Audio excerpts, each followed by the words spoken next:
Legend has it that when butterflies are born, their wings are pure white. It is the fairies who paint them with vibrant colors. But while one fairy was coloring a butterfly, she became distracted by chatting with a friend. The entire palette of paint spilled out, and a unique butterfly was born. Suddenly, the horn of Fairy Valley sounded, and the fairies hurriedly hid.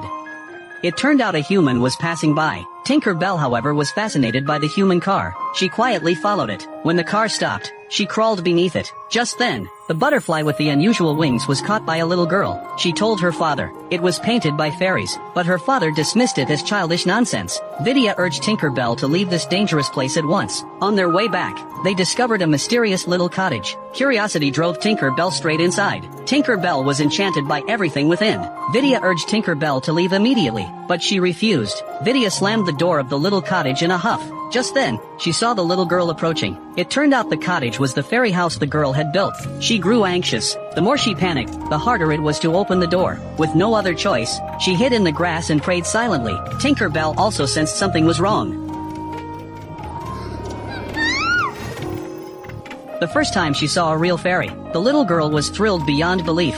She scooped up the little house and ran home. She wanted to tell her dad the news, only to see the butterfly with painted wings caught by her father. It turned out he wanted to make it into a butterfly specimen. The girl hurriedly backed out of the room, afraid her dad would turn the fairy into a specimen too. She brought the little house back to her own room, but a big fat cat was hiding under the bed. When the girl cautiously lifted the roof, Tinkerbell tumbled out, stumbling and scrambling. The fat cat spotted the lively creature, and lunged forward.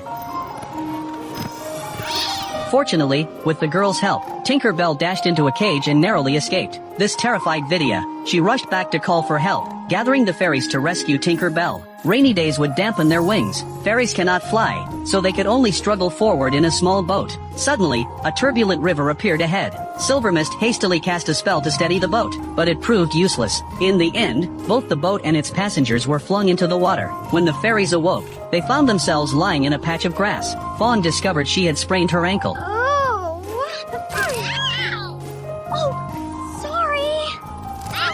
Without the little boat, the fairies decided to walk across, but Vidya sank into the muddy swamp. They tried every possible way, but still couldn't rescue her. Just then, a man approached. His untied shoelace fell into the ditch. The fairies grabbed the lace together, and pulled Vidya to safety.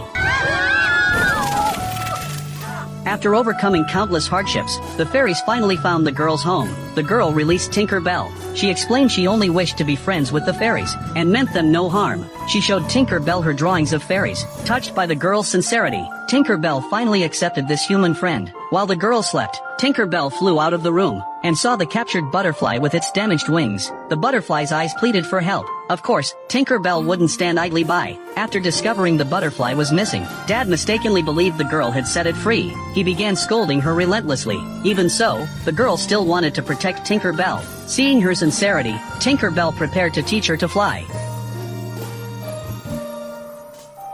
The girl's body began to float upward, guided by Tinkerbell. She actually learned to fly. The loud noise startled her father downstairs. When he pushed open the door, the girl couldn't control her body. He grabbed a chair to steady himself. Seeing footprints all over the wall, her father scolded her for not studying properly, and always causing trouble. Seeing the girl being scolded, Tinkerbell grew furious. She rushed to the father's side, and berated him harshly. Seeing a fairy for the first time, the father was both startled and thrilled. While the girl wasn't looking, he quietly picked up the bottle from the floor. This scene was witnessed by Vidya, who had just arrived, while Tinkerbell remained unaware that danger was quietly approaching. Vidya was caught by her father. He intended to send the fairies for research. Just as they were at a loss, they saw other fairies arrive riding Fat Cat. It turned out Fat Cat had long been tamed by Fawn. A rescue plan was quickly devised. Tinkerbell found the girl a trench coat and hat. Together they sprinkled fairy dust on the girl. Tinkerbell slipped into her collar, while the other 6 fairies hid in her pockets. The girl flew away with them, even waving to neighbors along the way. Bye, Mrs. Perkins. Bye, dear. Fly back soon.